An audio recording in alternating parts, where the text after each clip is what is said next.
On this week's episode, we talk about the new movie, The Shift. And other pop culture news from the week.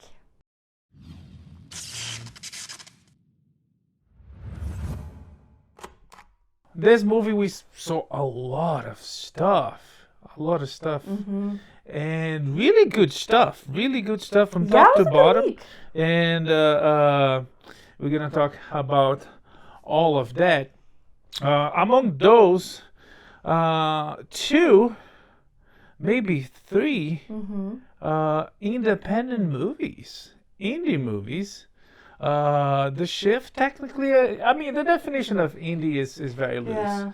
You know, if it's not made by a big studio, and even the big studios have sub companies. They have departments to do independent movies. You know, like Fox has the Fox Searchlight, which I guess it changed its name. It's not Fox anymore. It's 20th Century Movies and 20th Century Searchlight Pictures. So The Shift by Angel Studios, a company the same company that did, what's it called, Sound of Freedom, and works using crowdsourcing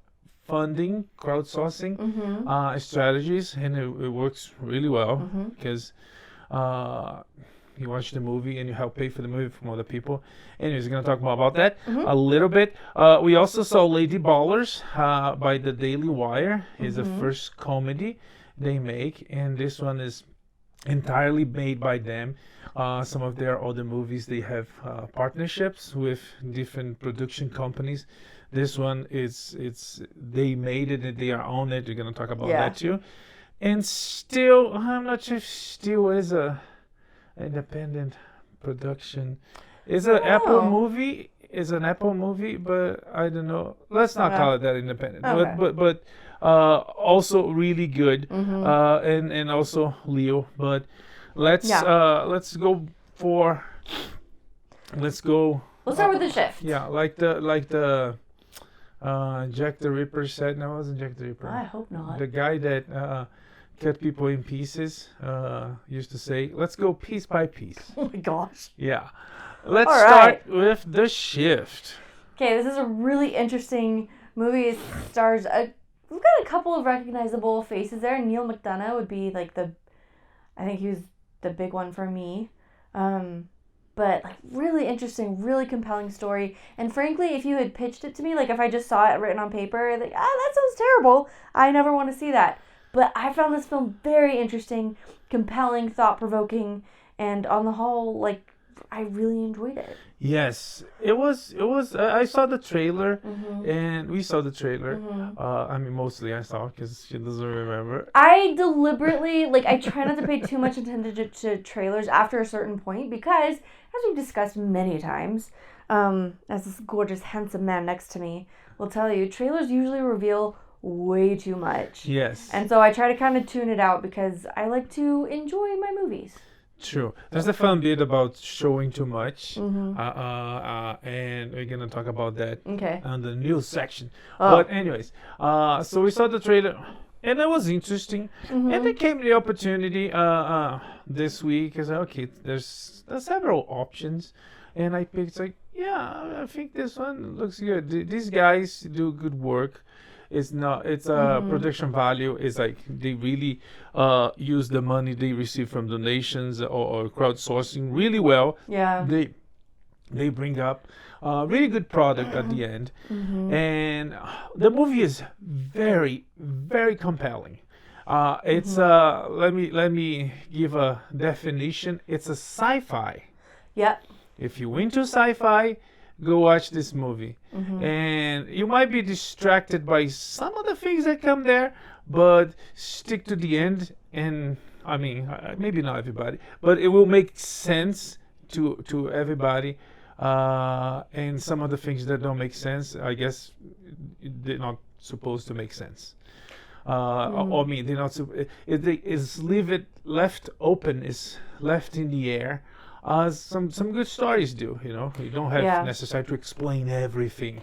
Yeah, and sometimes you get yourself into trouble by trying to explain everything. Yeah, but this one is a very, very compelling sci-fi, romantic story, romance. right? Because it's it's on But the trailer. more than romance, I would say like true love. Isn't romance true love? Yeah, but Isn't true love but it's not like romance? romance.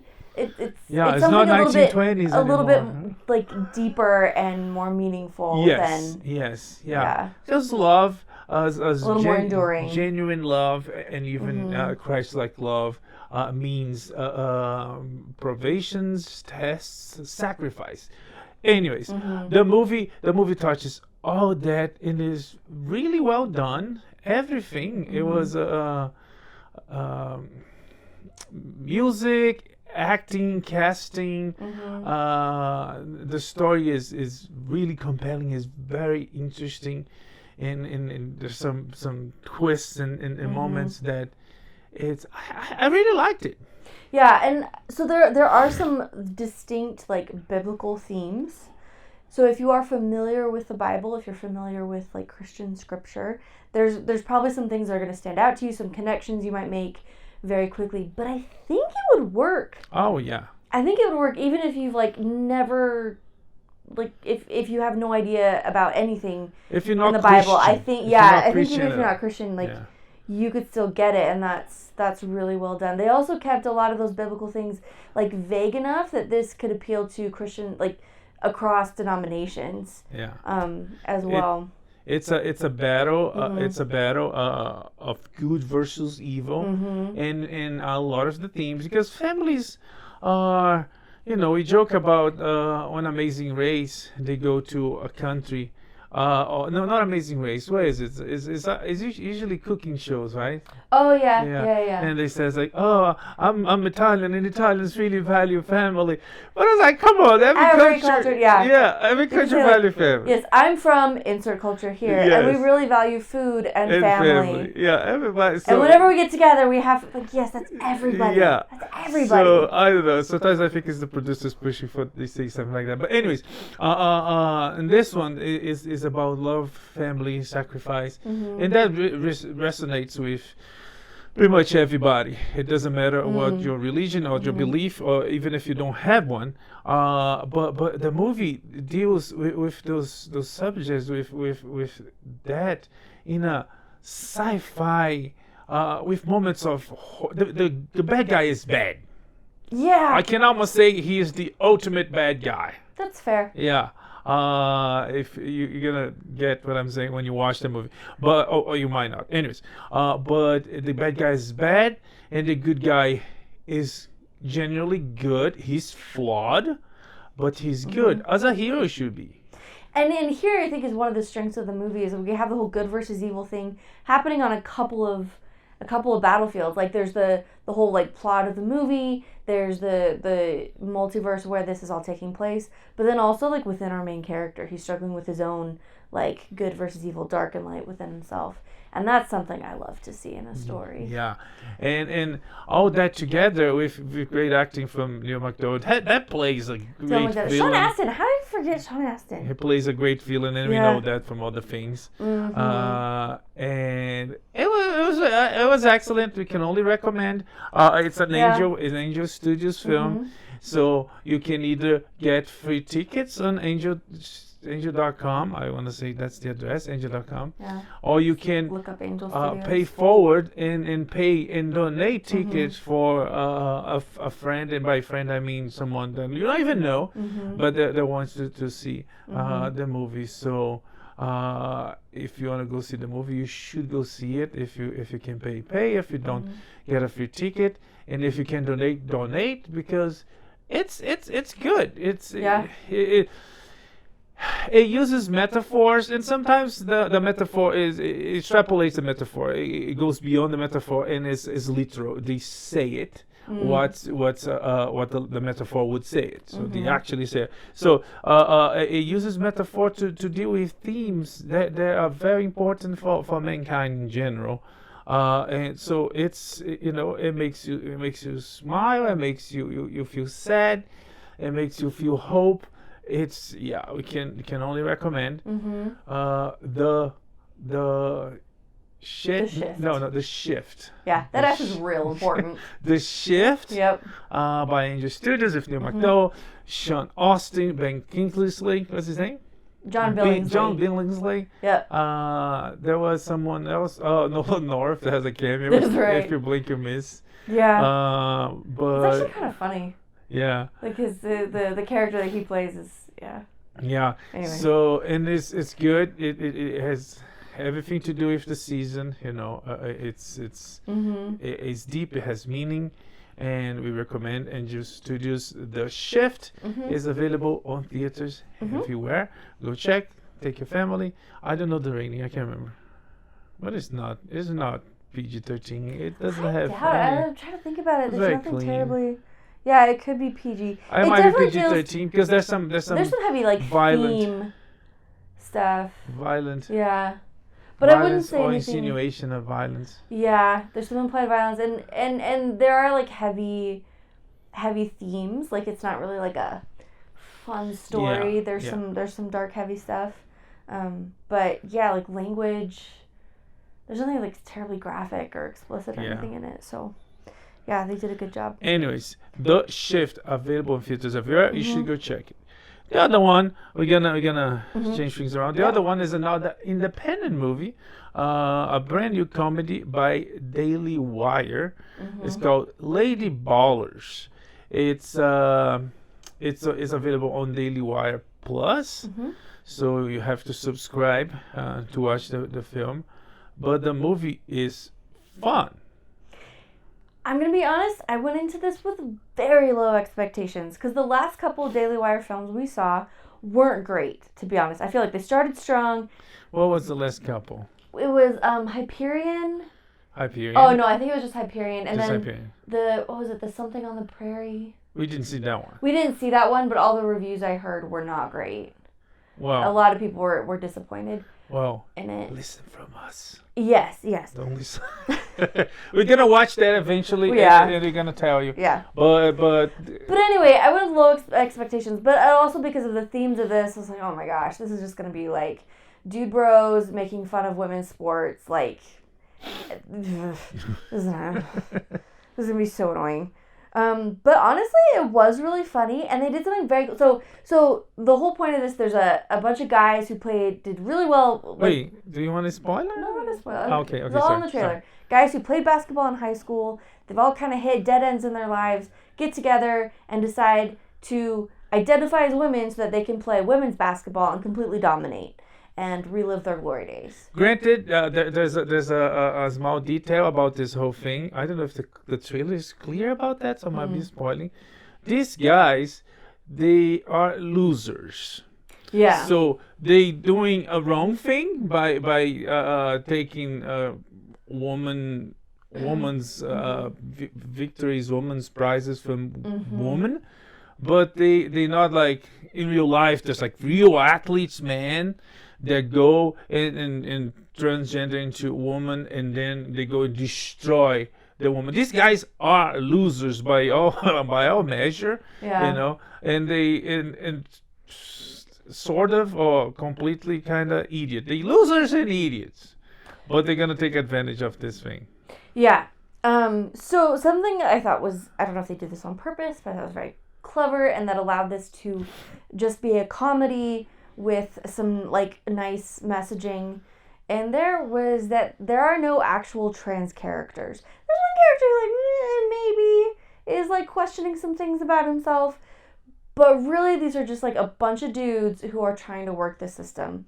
And that lets them focus on the question of like biological men in women's sports and just avoid the whole like trans identity and like the validity of transgender people and all that in general. Which I thought was a good idea because that's not funny. That's just like tough conversations. Anyway, the one thing I wasn't crazy about was like, do you really think these guys who like played basketball in high school and then went on to just become general losers, would they really be that successful against women who are like elite athletes? I don't think so. Oh. But for the sake of a comedy, it's one of the things you just kind of accept. because Hollywood did play with this whole woman pretending or wanting to be woman or taking advantage. Men wanting to be women. What did I say? You said women wanting to be women. Well, women are really good at being women. Yes, they're the best. Yeah. I don't believe that some people say that men are best women. No.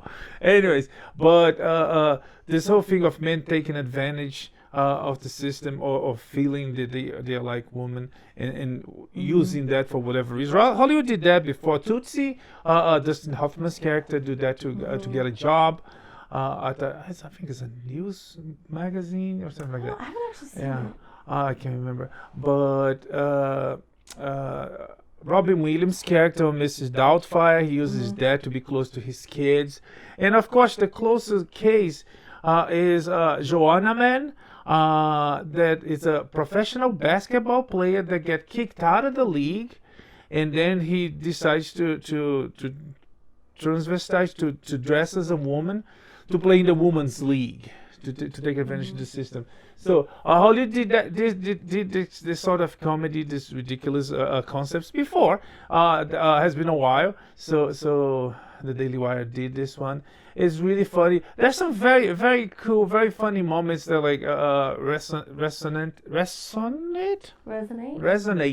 Like stuff that Mel Brooks or Airplane or those David Zucker would do. Like there's moments like the press, the two anchors, they doing something, someone says, and then they change, and then they change their names, and then they change their backgrounds. Because they start like exploring their heritage or something. Yeah. It's. They overcorrect, like no, I'm from the tribe. No, I'm black. So throughout the movie, you see like bits like that. I feel like it was a very successful Mel Brooks-esque satire, lampooning, if you will. Yes. It was something really funny. The movie has tons of cameos, has tons of special guests, including in it's on the trailers, including Senator Ted Cruz and the cast of the Daily Wire, and there's a couple post-credit scenes there. Like it's really funny. It's really good. We recommend. To be like nitpicking, is that how you say? Mm-hmm. To be nitpicking, there was I don't know, it was me, but Jeremy Boring as an actor, I think among everybody, he was kind of like, I don't know, because when he speaks, he always speaks like that, right? I didn't feel like there was difference on tone or again, they're not actors, it's an experiment, it's for fun, it's funny. And to be fair, like a film like this doesn't necessarily demand a whole lot from the actor as an artist or a craftsman. But I thought everybody else was like really good. What's his book? I'm not gonna spoil, but everybody else I thought was like, was like, cool, I like that. But I felt like the suspense of disbelief on him was kind of, But besides that, it's really funny and has a very cool message at the end.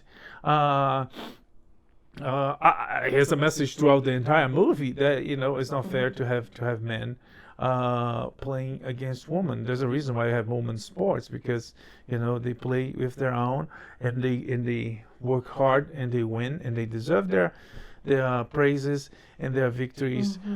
Anyone that goes and says that it shouldn't be like that women could play with men could play with women, and people should say, there was some politician this week, talking about the discussion. They said that, woman or trans man or transgender woman, a man that transform into a woman, playing against woman, and if that guy wins against a woman, that woman should learn how to lose. They should be better.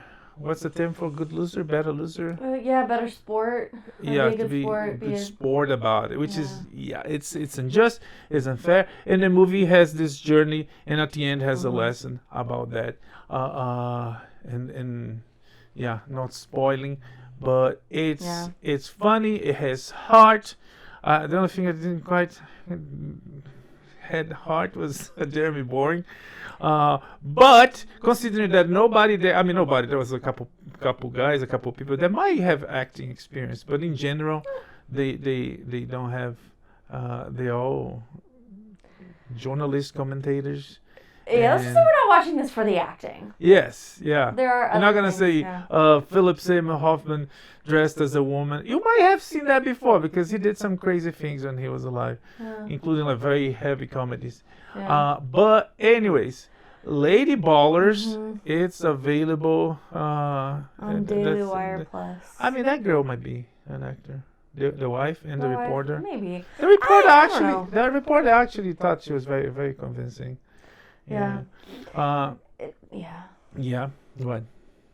No, this is just one that it's this whole issue. Any discussion where we're getting into the LGBTQ plus community, but especially trans people, it's so fraught. The emotions run high. I want to be respectful. I want to be sensitive. And so there's a lot that I was nervous about with this film because the Daily Wire, these guys are not always terribly respectful or thoughtful, or even make any effort whatsoever to like understand meaningfully what people in that community are going through or experiencing or feeling. I was like, oh man, like this could be so bad. And there was a lot that was like, well, I don't know what I expected.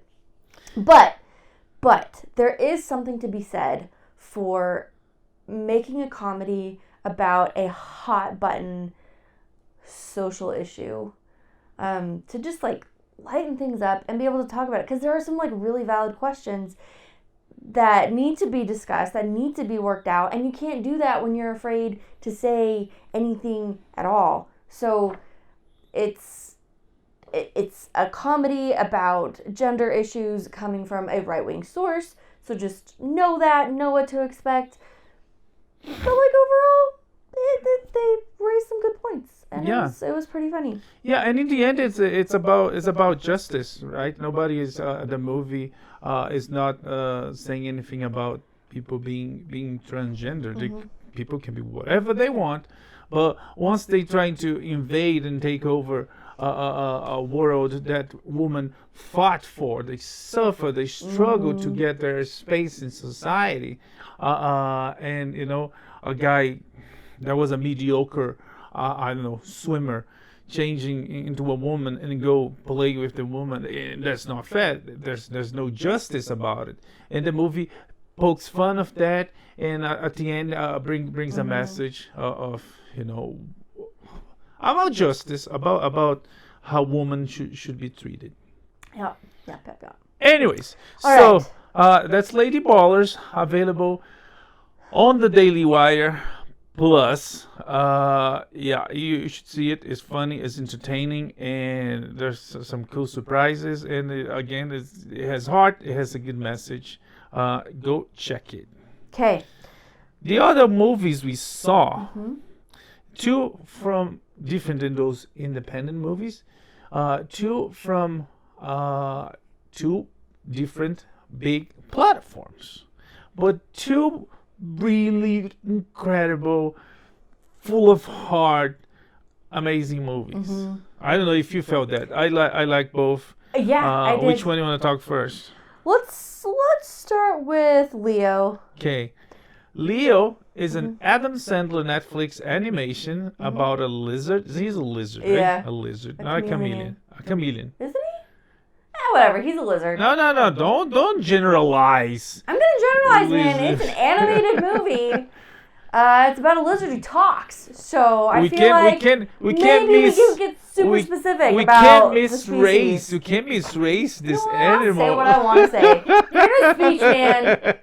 Okay, so stepping on my First Amendment rights. Anyway, my favorite rights. Your what? My favorite rights. What's your favorite rights? The First Amendment rights. Oh, okay. Anyways, my that's a joke about rights, but I'll tell you later. Okay. Anyways, so Adam Sandler and like so many other Bill Burr, so many other of course what's his bucket Snyder is there, and so many other talent. Cecile Strong. So many other talented including people. Sunny and Sadie. Oh, the Sandler girls, they are his I might daughters. have gotten their names wrong, but yeah, his daughters. And Zadad Bazid, what's her name? I never saw her in the credits, so I could be wrong. Oh, you said she was. I thought it was Idina Menzel singing at the beginning, but I couldn't Yeah. find her. I didn't see her name in the Jason IMDb. Alexander. I mean, if it's a song, not necessarily she's in the movie. That's it could true. be just That's a song true. thing. But yeah, Jason Alexander, Cecily Strong. Yeah, and it's like a think of the best Disney movie. Like I don't know, the one that was really good with the feelings. What's it called? Oh, Inside Out. Inside Out, or back on the good times of Toy Story. It's a very good movie with a very good message. It's like for me, Yeah. Adam Sandler became some sort of a modern day lizard, Mr. Rogers. Actually, yeah, there's a It's lot of like so full of therapy for children, heart. but like dressed up in an adorable Yeah. like family comedy. There's no fart jokes. I mean, maybe there's Maybe one a or couple, two, but it's so wholesome. It's it is like so good. warm and fuzzy. Our daughters stole their grandmother's iPad today, and I found them in their room watching Leo. Oh, Again, they really loved it. I was like, yes. Yeah, he's like the best buds. He's the best friend of the kids. It's like what kids need, like inspiration, strengthening. Helping them navigate like very, like real, almost like universal challenges of like growing up. Yeah. And I can't believe I'm saying this about Adam Sandler. Like it was so good. And this is just one more like tick on the side of like Adam Sandler's been doing his best work with Netflix. Yeah. Like they just keep getting better and more delightful. Yes, it's the deal to save us all because it saves Netflix, it saves him, it saves the audiences. Yeah. I was really I heard good things about it before, and I'm a big fan of Adam Sandler from back in Saturday Night Live, and all the goofy stuff he did in the movies. Love Happy Gilmore and Mr. Deeds and I think he's really funny. Very fun stuff. He does really good stuff. Wedding Singer, yeah, Love Stink. Anyways, What a soundtrack. So I had my expectations as they should because I like him and he's done very good things, but he did Hotel Transylvania movies that were funny, that were wholesome in many ways, but this one is like top notch. This one is like, oh wow, my kids. Yeah, I want to watch this with my kids again and again, and I hope they like it because, impressive. I can't remember if I told you about this or not, but our oldest daughter came up to me the other day, and she was like, this character, so in the movie we got like the talking lizard and then a bunch of kids, and each kid has their own set of problems that Leo helps them figure out, right? And she's like, I think I'm really like this one kid. And she's like actually trying to apply the lessons that the kid learns in the movie. Oh my gosh. Yeah. And like really beautiful. She didn't even need me to point that out. Like it's so like well written and packaged in just a perfect way for these little growing minds that she just is like, oh, like I'm her. Yeah. I get that. And so she saw how anyway. Yeah. A+, Mr. Sandler. No, it's spectacular. It's like and one, Junior Sandler's. one for the ages, If he doesn't do anything else, that movie for kids, especially on an age that everybody's trying to politicize kids, to indoctrinate kids into their agendas. This one help kids being kids, entertain and make laugh, and make cry. It is funny. It's Adam Sandler. I had good hopes for the movie, but I never expected a movie about a lizard named Leo. I thought it would be silly and fun. I didn't expect it to be like, that was beautiful, man. Yeah, no, it was fantastic. Yeah. It's Leo the lizard, so he's a lizard. Oh, you checked? No, I'm saying Leo lizard. Oh yeah. The turtle was named, what was the name of the turtle? Squirtle. Squirtle. Turtle the Squirtle. Squirtle the turtle. Anyways, Leo is available on Netflix. If you have kids, you definitely should watch. Must see it. Or if you don't have kids, watch too. Frankly, It's just really need a warm good. fuzzy moment. Yeah, it's fantastic. It has good laughs, and yeah, the writing is very interesting on how things progress. You know, the movie tropes. Things go good, and then there's a problem, and then they fix it, and they do everything majestically. Anyways, Leo, available on Netflix. Go see it. Okay, last but not least, this week we watched Still, a Michael J. Fox movie. Yeah, it's a documentary about Michael J. Fox. He's heavily involved. There's a lot of interview talking heads moments, and it's really good. It's we learn things about him that we might not know. Of course, we watch some of the things that we already knew, but through a different lens now with his personal input. And it's very interesting how they mix his life story with the scenes from the movies. You know, he said, "Oh, I arrived in California," and then they show one of his characters arriving in California. I thought it was very creative, a very extraneous work to go to all his filmography. To pick scenes. Which is extensive, Yeah, to pick scenes from, I don't know, you need him in a bus, scene of him in the bus. We need him running through a hotel. There's plenty of Michael J. Fox running. Yeah. And it's a very, very interesting, incredible life story on going from being a nobody, from being nothing to becoming one of the most famous actors in the world, and how his struggles, his successes, and he does through his foundation to help people that have the same disease that he has. Parkinson's. And what else? I think it was really successful. It's very emotional. Like when you say documentary, I love a good documentary, but they can be pretty dry. There's nothing dry about this. Even though, you're getting a lot of facts, like I was born here and blah, blah, blah, all this, these things happened in this order. It's the way they used, like, that footage from his filmography, the way they put that together with his interviews, now his talking heads, scenes of him with his family, with his wife, like, it made it very emotional. One of the most poignant scenes, he's talking about how he just never stopped as a kid, right? He was always running. And so we get all this footage of him running. And then they cut to him trying to walk now and how difficult that is for him, and how he's got this, like, physical therapist who's, like, having to teach him how to walk all over again, and how he falls. Anyway, so he wasn't just, like, telling, like, oh, here's the story of my life. They did it in a way that really made you feel, like, took you on the emotional journey as well. Also, his wife, incredible woman. Like, I would love to sit and learn more from them about, like, making a marriage work, like, through better and worse, for richer or poorer, sickness and health, all that stuff. Because it seems like they, like, wow. Really remarkable life story and some remarkable people on the journey with him.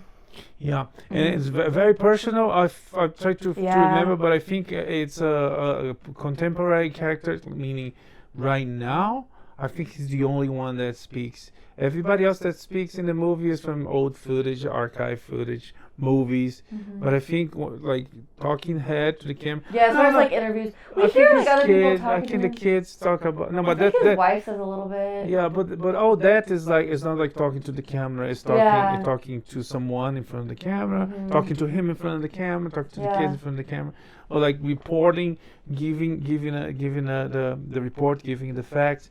It seems very personal. Very good movie, documentary. If you want to know a little bit about Marty McFly or Doc Hollywood, family ties, the great Michael J. Fox. The movie is named Still. Michael J. Fox movie is available on Apple TV Plus. You should check it. Yeah, it's very worthwhile. Okay, we also got to enjoy a fun new series from Australia called Colin from Accounts. Love film. Yeah, that's why I said a series. Oh, sorry. Yeah. Yes. Because he's right. It's not a film. Yeah. It's a series. It's very so funny. It's very light, but it's very funny. Yeah. And these they have such a weird, not a weird. They have like a lot of chemistry, and at the same time they are from completely different worlds. He much older. He survived cancer. She's a young med student. And the trailers on the trailer, she walks in front of his car and she flashed her boob, and it was a beautiful boob. So he sees that, and he hits a dog. He almost killed a dog. So they got together to take the dog to a doctor. So they basically adopt the dog. Yeah. And there's their relationship and all the scene on the trailer. That's very funny. And it was like, oh, you know, the friend thing, you know, man and woman cannot be friends, you know, like when Harry Met Sally. Harry Met Sally. It's like, who's Harry? Who's talking about? Like, Harry Met Sally. I'm having what she's having. It's like, who's having what? And she's having what? It's just completely out of the reference.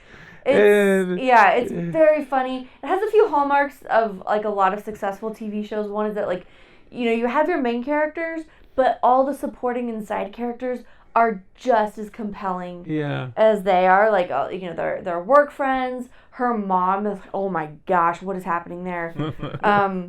So yeah, it's, and then just like their relationship, like you just end up really invested in it, and everybody talking in Australian accents is a nice plus. But honestly, this would be really good and compelling regardless. So yeah. And and things go right, things go wrong, things go extremely right, things go extremely wrong. It's funny. It ends on a cliffhanger. The season ends on a cliffhanger, and we can't wait for next one. Colin from Accounts, which is the name itself is a big joke. You have to watch to find out who is this Colin from Accounts. That does balance. The name is longer actually. Anyways, in charge of balancing the. Oh, I can't remember. What is it? Either way, it's hilarious. It's available on Paramount Plus. You should check it. Yes, well worth the time. Another new movie that's out that we've got our eyes on is Eddie Murphy's new Christmas movie. Oh, shoot. Candy Cane Lane. Yeah. It's in Netflix's top 10. Actually, just streaming top 10. Seems to be doing really well. I haven't heard a ton about it, but it's all positive. Oh, okay. Okay. All right, let's talk about some other upcoming projects. Yeah, there's this week a lot of trailers came out. House of the Dragon is coming next year. The Boys is coming next year. The Crown, the end of the second part of the season is coming at the end of this year, right? I think so. I think it's coming sometime in December. Yeah. And Furiosa. The trailers all look interesting and good. You should check it. We come back with more when it's closer or when we start watching.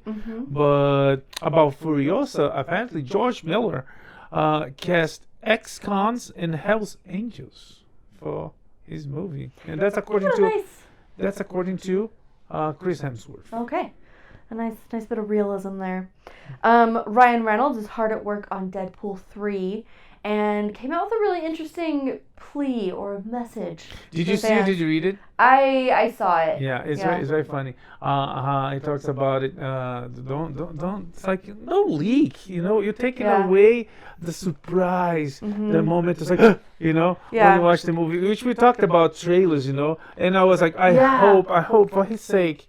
So he doesn't sound like a hypocrite liar. That the trailer doesn't undo what he's saying. At least doesn't do a lot, because it will undo some, because trailers, you know. So he came with that, and then he said, if you're gonna post a leak or because I know you're excited to see the movie, you might post a leak. You go with your telephoto lens and it's like take a picture of, I'm not even gonna say who on the set. If you're gonna post, either way, put hashtag Deadpool 3 spoilers, hashtag Deadpool 3. Oh, I can't remember the hashtags, but they're very funny. A way to you know to work together. He making the movie for you, for us. So he's trying to work with you, with us to you know keep the surprise fresh and good. Yeah. What a guy. Okay, less fun news. We'll get through really quickly, and then we'll get back to the good stuff. A dozen attorneys general wrote a letter to U.S. media outlets about their coverage of Hamas. just reminding them to follow the law. Yeah, that's on the trail of CNN being cut, hiring Hamas members, known terrorists, to be part of their team, their crew there. They did fire them, but apparently it's what they use. And that caused a lot of problems because a lot of news outlets, when they come with news, with numbers, they get those numbers from Hamas, from the bad guys. So it's of course they're gonna try to make Israel look bad if you're getting the numbers from the bad guys. So that's on the trail of that. Yep. Spotify had to slash 17% of their global workforce, and Yahoo also laid off a whole bunch of people, and they're cutting back. So the Washington Post, I didn't put that one there. I don't think the Post made it. The Washington Post is about to do some cuts, to do some layoffs in the contract negotiations, to the point that the staff's gonna go on a strike. Oof. Oh, good luck, everybody there. Remember that time that Nolan was saying that everybody should have hard copies? Oh. He was onto something, which we've already said, but now it's like one more reason. WB and Discovery, in the midst of all their like mergers and whatever, all this nonsense, have deleted content from PlayStation Network that people paid specifically for. Yeah, it's like things that you bought. Not the rent, things that you bought to watch. Like I bought a digital copy of, I don't know, whatever. Mythbusters. It's a lot of Discovery shows. I think a majority, if not everything. Thousands of titles. Yeah. So you pay for it. It's yours.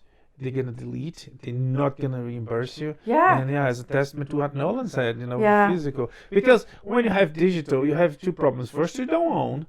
And they might delete like this is happening. Second, any wave, any little small wind of social change, they're gonna change your material. Episodes disappear episodes, or they cut scenes from an episode. Oh, you can't talk about that. It's not politically correct. So it's like, no, you pay for that because you like that as is. On digital, they have all the power. On physical, it's yours, and you're gonna watch and appreciate as much as you want, as it was originally made and intended. But with digital, you don't really want own. Besides the fact that if there's electricity, if the internet somehow is gone, and there's this whole thing with solar flare that might stop that. That's right, a solar storm. Your source of media that you pay for it is gone. So with Nolan, you get physical and buy physical. See what I did? Yeah. Anyways. Yeah, well, just like one more. If you weren't convinced yet, Disney Plus seems to have dropped an animated series, A Spectacular Spider-Man. It's just gone. Yeah, and Disney is being the really bad guys for so many reasons, but it's being really bad guys in that aspect, because in places, I think Australia, they're not gonna sell physical anymore. That's right. So it's like you're not gonna own this. It will be impossible. Yeah. Anyways. So sorry, guys. Christopher Nolan, who we love that guy. He has come out saying that Zack Snyder's Watchmen was ahead of its time. Well, I'm not gonna contest that. Yeah. Because it was Nolan, and also because I agree 100% since I watched the first time. Anyways. But especially talking about like if that movie came out after we'd all fallen in love with the Avengers, and then it would give us like the anti-Avenger type, like here's a group of superheroes who are terrible and toxic, and their group destroys each other. Like that would have been very striking. Anyway. Yeah, it's like The Boys is like a huge success now. It's basically is heavily inspired by it. Yes. Another one by Zack Snyder is that first of all, there was like some conversations about he talking to James Gunn, and he said that he would love to make a Dark Knight Returns movie. A quick one about the Dark Knight Returns. It was revealed. I didn't put that there. Nothing about Dark Knight. It was revealed, the iconic Dark Knight Returns cover. There's a silhouette shadow of Batman jumping in lightning behind him. It was revealed that he's actually facing you. He's facing forward. When a lot of cases, a lot of people. There was always this discussion. Yeah. People said, no, he's facing people. No, he's facing that way. He's facing this, and it was showing on original sketches that he's actually facing in. But there's like some drawings that show that it's ambiguous. And the beautiful of it's like all these years we still discuss like good art, good storytelling, good material. It makes you think and question and goes beyond the pages, goes beyond the screen, and of course Dark Knight Returns. It's anyways. Another quick one about Snyder is that Netflix, some executives from Netflix said it's like we would love to restore the Snyderverse. We sure would. Oh boy, would we? Yeah. Yeah. But unofficial, not in the present moment. We'll see what happens. We will. In the meantime, some other new and up and coming things. Suits star Sarah Rafferty says she's open to coming to a spinoff. That the character lives in her heart. Yeah. Tom Holland, however, says he won't play Spider-Man again, unless it's worth a while. Some people are Which calling. seems like such a non-statement. Like, no, maybe. Some people are calling BS. I mean, first of all, if the studio says, "Are you gonna die?" Miles Morales is gonna take over. What's he gonna say? Nah, I know I'm gonna play. He will. But some people are calling BS on that because apparently he's already signed a contract for a fourth movie a long time ago. So sure, all right.